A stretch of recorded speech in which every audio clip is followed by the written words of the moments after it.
Ty krása, tady v té břeštice. Proč tohle dělám?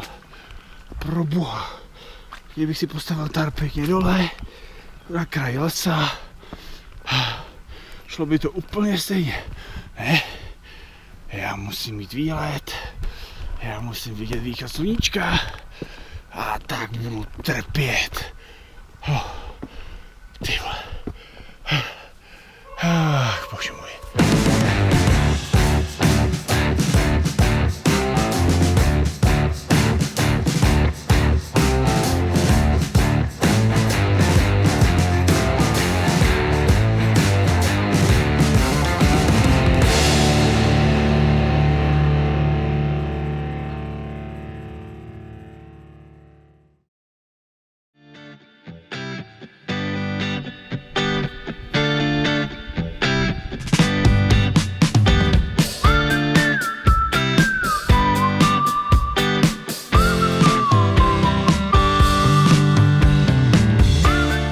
Mandráci, já vás zdravím trošku netradičně cyklistickou rukavicí, protože jsem se vydal na 3denní cyklovandr. Každopádně nacházím se na kopci s názvem Velký kámen, asi podle téhle skály bych řekl, a která je součástí tady takových 3 významnějších kopců Slepičích hor. Tamhle budeme pokračovat na Kohouta, mého jmenovce, to je ten tlačen, nalevo je Vysoký kámen, přezdívaný jako Slepice nebo Slepička. Přiznám se, že to nevím přesně. A odtud budeme pokračovat pak na jih, vlastně do Novohradských hor, kam mám hlavně namířeno. Tak, já se ještě trošku vyfuním, pokochám se výhledem a budu pokračovat. Takže jestli chcete vidět, jak jsem si užil 3 dny na kole v horách, sledujte dál.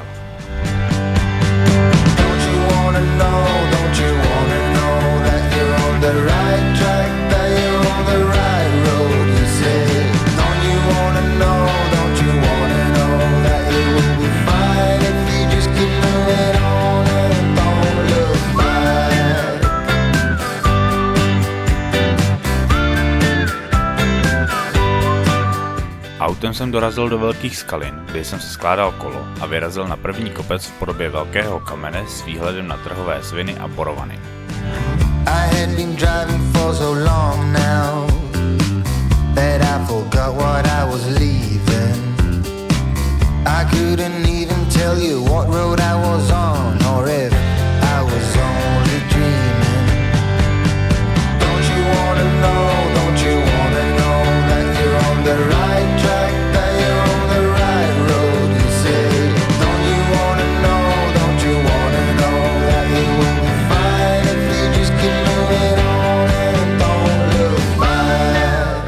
Cestu při výšlapu na skálu jsem ztratil, ale nakonec jsem dorazil přesně tam, kam jsem potřeboval.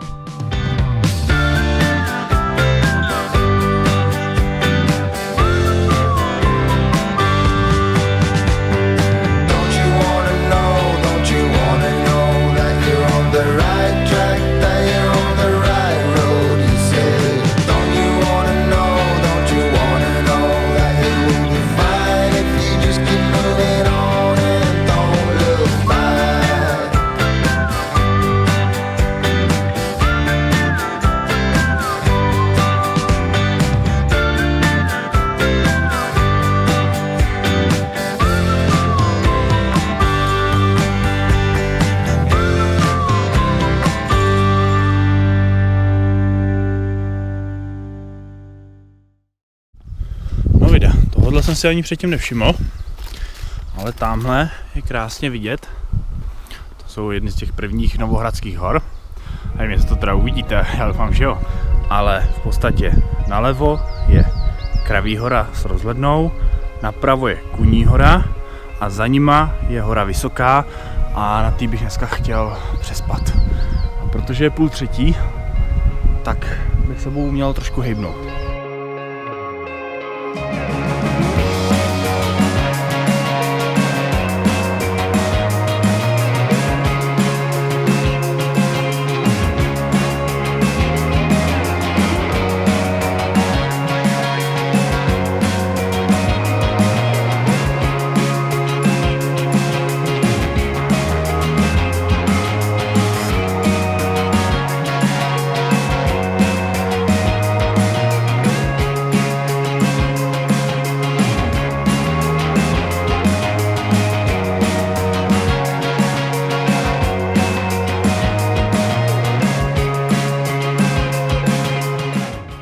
auta jsem to vzal s kratkou přímo na kopec, což si vyžádalo další tlačení naloženého kola.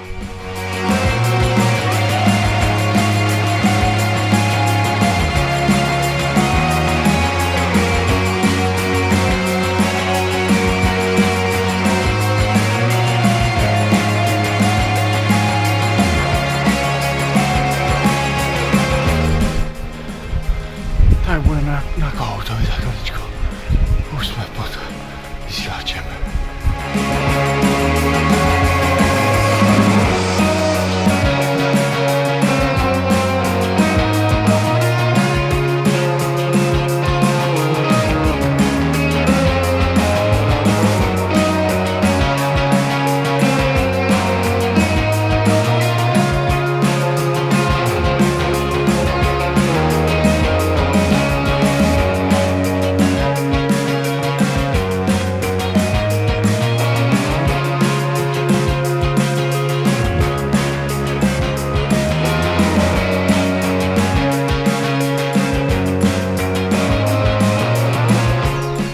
Jsme, tak. Dolů na kohout, tam myslivna, doleva po silnici, dolů. Při výjezdu z lesa doleva, nebo po červený, to je jedno. Benešov. Dobrý. To bude sjezd parádní. Tak jo. A teď jsme se škrabali furt do kopce, tak teď si dáme pořádnej sjezd. Několika kilometrový. Všechno, co jsem se našplhal, si teď sjedu.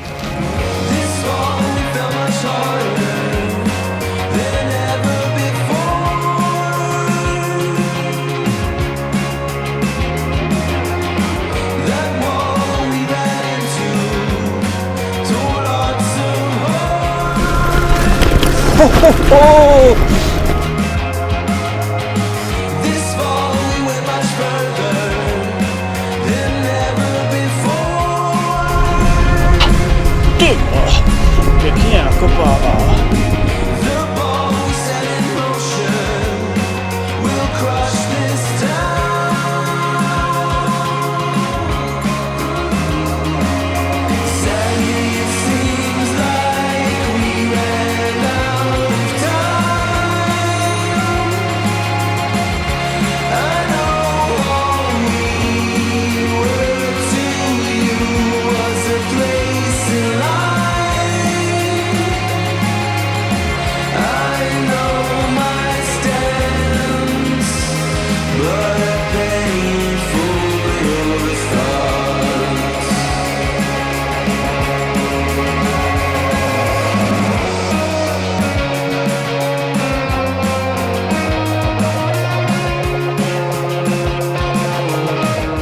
Ačkoliv jsem plánoval něco pořádného k jídlu až na místě bivaku, hlad z absence oběda byl rychlejší než moje kolo a tak jsem do sebe naházel rychlou sváču ještě před cílem dnešního dne.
Tak, já jsem trošku překopal plány.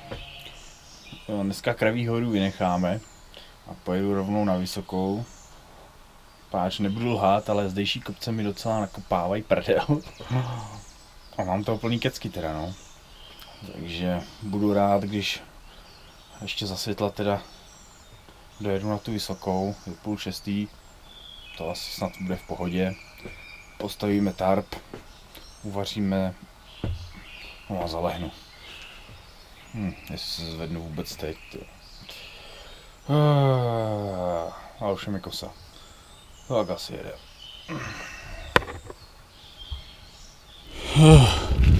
Tam na tom kopci dneska spím. To si dám, než tam vyšlápnu teda. O pane jo. A tamhle je Kraví hora. Tak jistě chápete, proč to dneska vynechám a nechám si to radši až na zítra na ráno. Až se vyspím a budu pln sil.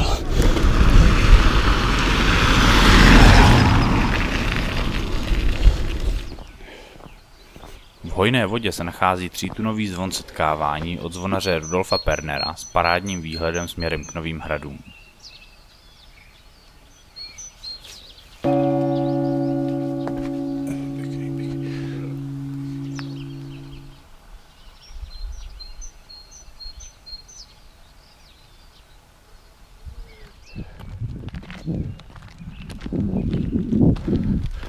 Já se drápu dál a dál.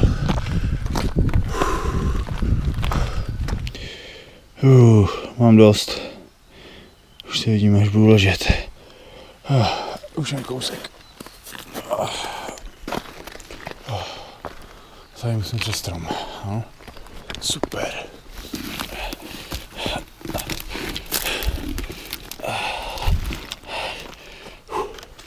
Prosím, žádný takovýhle překvápka.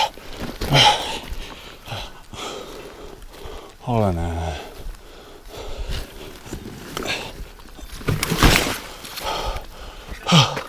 Kolik je tam těch stromů popadaných? Ty vole! Ty vole, kolik jich tam je? Ty kráso. Kolik to tam obejdu? Ty vole, to nemám šanci projít normálně. To je barikáda. Ježiš, tady je tolik popadaných stromů. Ty vůbec nevím, jestli se snaží to projít. Vůbec nevím, kudy bych to kolo pronášel tady. Přes ten bordel, dějte se. Ale jako popravdě trošku mě to štve, jo. Protože jsem se těšil na krásný východ slunce na kopci. A teď mám docela po ptákách, jako. Ty vago. Průbnem to. Ty, abych to v půlce neotáčel. No, tak to zkusme kousek, no. Ty vole. Je to jistý. Tudy zpátky nepůjdu.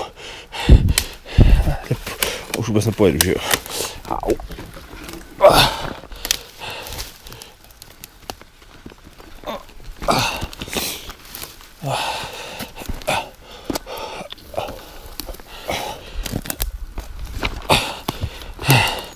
Tak pojď, baby. Ztracen v temném lese. Bahínko. Ty vole. Proč tohle dělám? Pro boha. Kdybych si postavil tarp pěkně dole, na kraji lesa, šlo by to úplně stejně. Ne? Já musím mít výlet, já musím vidět východ sluníčka a tak budu trpět.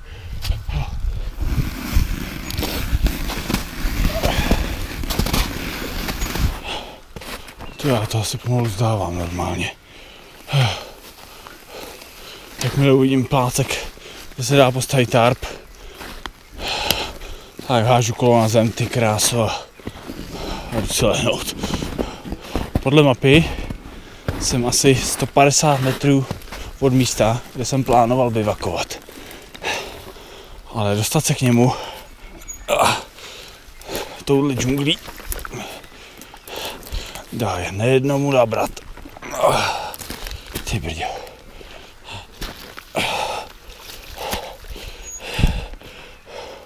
Já doufám, že jsem vybral tu nejhorší cestu a zpátky do plné nudy. Jo, do prdele. Ale do prdele už. Kurva, já mám ty nohy dodřený. Jau. Tamhle někde končí ty stromy. Tam se potřebuju dostat.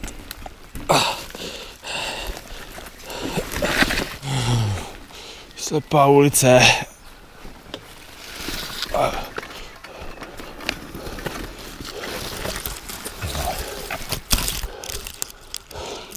Ježišmarja, tohle nemůžu už přesně nahrát ani na YouTubeko. Ty vole, se by všichni smějou. Ty kráso. To snad ne. Kudy já to lezu?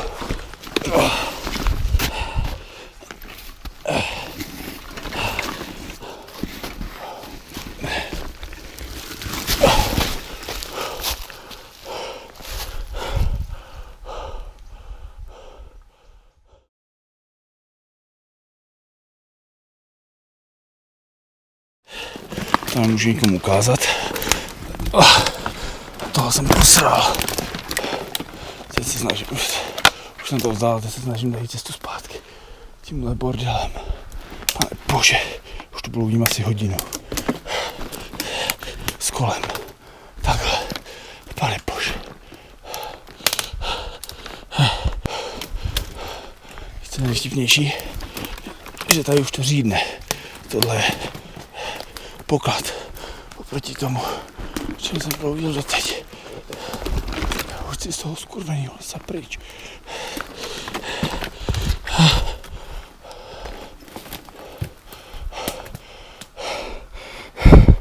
Já už nemůžu. Tak a šmik. Už jsem to musel stříhnout, protože na to se nedalo vůbec koukat. Už vůbec ne to poslouchat. Já už jsem nachystaný do Hajan. Bohužel nejsem na vyhlídce, nejsem ani nahoře vysoká. Tam se zkazilo, co se mohlo. Já jsem se dostal do takové fáze, kde jsem si říkal, že už jsem tak daleko a tak blízko té skály, že přece nemá cenu se otočit a zase se tím vším vracet. Ale ono ve skutečnosti to bylo horší a horší. Tam už místama to bylo tak hrozný, že by tam místama mi dělal problém projít jakoby mě samotnému, natož s kolem. Vůbec nechápu, jak jsem to tam vůbec mohl to kolo vláčet. V jednu chvíli, když jsem furt čučel do map, tak se mi vypl telefon. Tak jsem si říkal, OK, to zvládnu. Vím přibližně, jak daleko jsem, byl jsem nějakých 50 metrů. Ono to možná bylo 50 světelných let, mně tak přišlo, ale 50 metrů od té skály. Tak jsem pokračoval naslepo. Nedoporučuju, takhle v takovémhle terénu. Po nějakých 20 minutách bloudění jsem si ten mobil znova teda nahodil a zjistil jsem, že jsem trošičku šel do kolečka. Takže v danou chvíli jsem byl už asi zase nějakých 100-150 metrů od skály. Takže to mě samozřejmě absolutně odrovnalo. A v daném místě, kde jsem se nacházel, tak absolutně nebylo možné pokračovat směrem k té skále. Tam byly popadané stromy mezi mrakama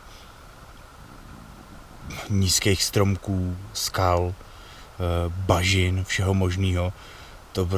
To byl absolutní prales. Takže jsem to vzdal a zamířil k cestě, takže jsem udělal takové pěkný kolečko. Nachodil jsem tam, prolezl jsem tam tím lesem přibližně nějakých 250 metrů a stálo mě to asi 1,5 hodiny, takže podle toho si asi můžete udělat představu, jaký masakr to byl. Samozřejmě jsem úplně na palici, že jsem vůbec do toho šel tímhle způsobem. Já jsem se měl otočit už, když ne za těma stromama, tak minimálně jak jsem došel k té slepé cestě, protože to byla tragédie, jako pokračovat dál. To je naprosto moje chyba, moje blbost. A pro boha neberte si z toho vůbec příklad, jo. Každopádně naprosto vysílený, nohy rozsekaný, jsem si tam na chvilku sedl a odpočil a přemýšlel jsem, jak budu pokračovat dál. A nakonec jsem sjel z hory Vysoká zpátky do hojné vody a tady jsem to fikl mezi Kuní horu a Kraví horu. Takže jsem v sedle mezi těma dvouma kopcama a teď je asi 10:30 a konečně můžu jít spát. Tak jo, dobrou noc, já jdu zalehnout a snad se ráno probudím dřív jak v poledne. Čau.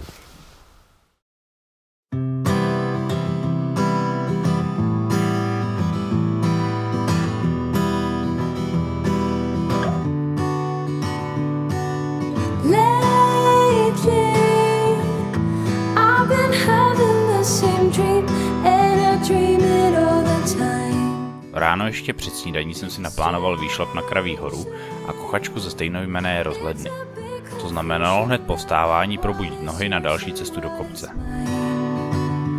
When I try to amend, it goes over again, and it keeps on repeating till the end. Every single time, and lately I've been having that same dream, and I'm dreaming all the time.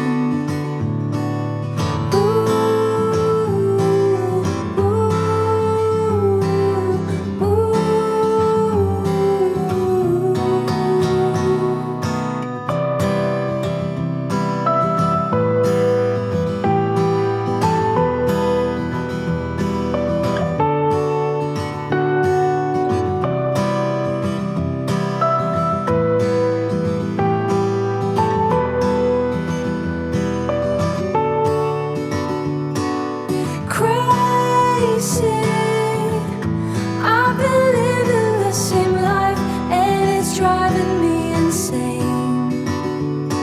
And maybe there's a reason why it feels like another ball and chain. When I try to amend, it goes over again, and it keeps on. Tak, tamhle je hora Vysoká, která mě včera pořádně vyškolila. A tady krásně můžeme vidět vrcholy. Vysoký kámen, velký kámen a uprostřed kohout. Tam, co jsme přijeli. Tak jo, mě už kručí v břiše, nesnídal jsem zatím, takže si sjedu doplnit k nějakému tady z těch potůčků vodu a uvařím si něco k snědku. Jdeme na to. No, učíme dolů.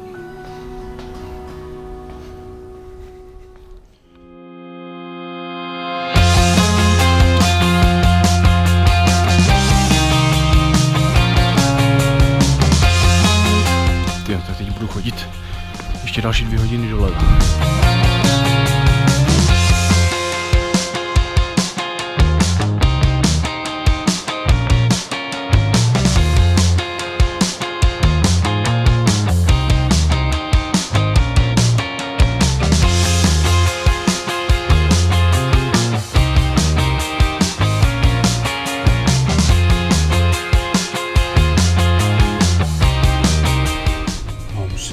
Pocit déjà vu.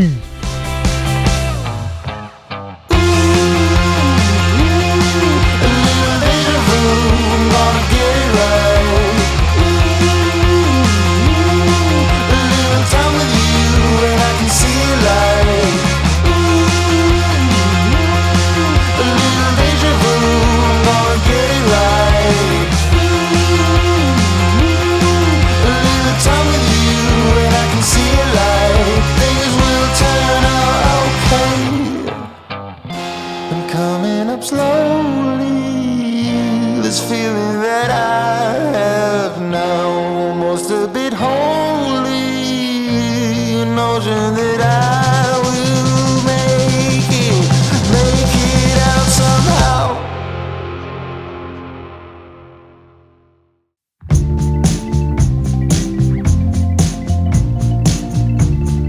Stěnným lesem jsem hledal ideální prosluněné místo na snídani, které jsem našel na cestě směrem k točníku. Na sluníčku jsem dobil baterky a pořádně se před další cestou nadlábnul.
snídaní jsem vyrazil na dnešní a po zkrácení cyklovýletu i poslední cíl cesty v podobě hory Myslivna s parádním výhledem na západ směrem k Šumavě.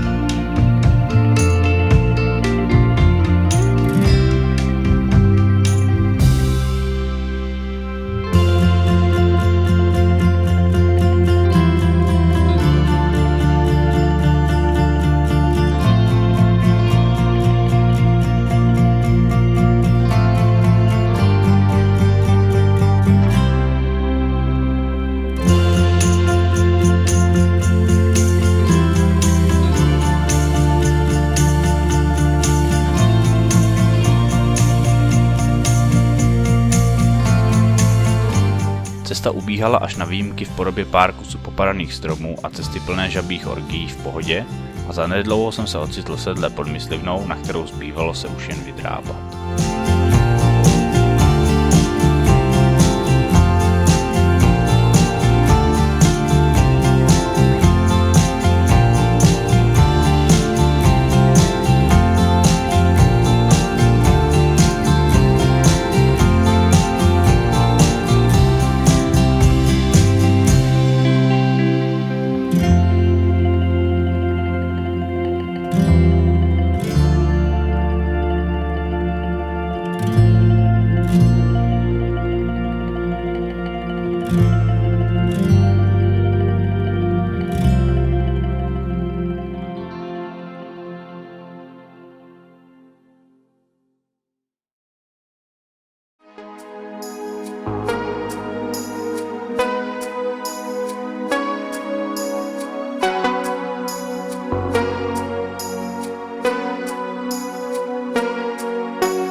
Dosyť co navaří, to si sní.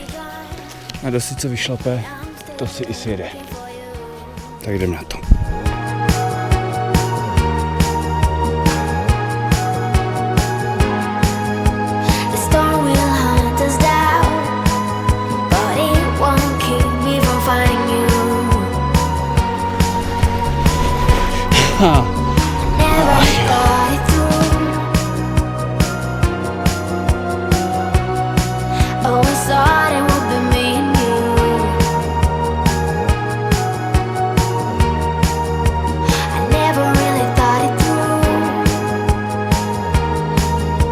Po včerejších peripetích s bivakem a absencí dalších sil na delší putování jsem si cyklovandr zkrátil ze 3 dnů na 2 a vydal se tak z Myslivny zpět do Slepičích hor k autu.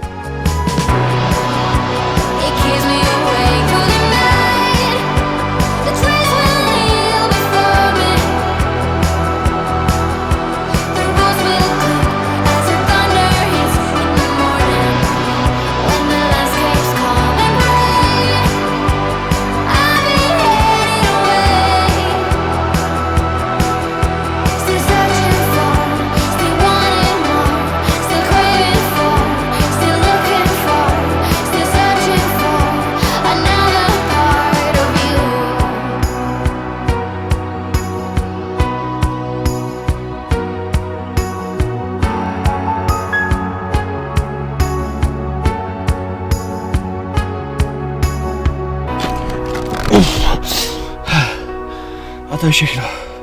Mějte se fanfárově.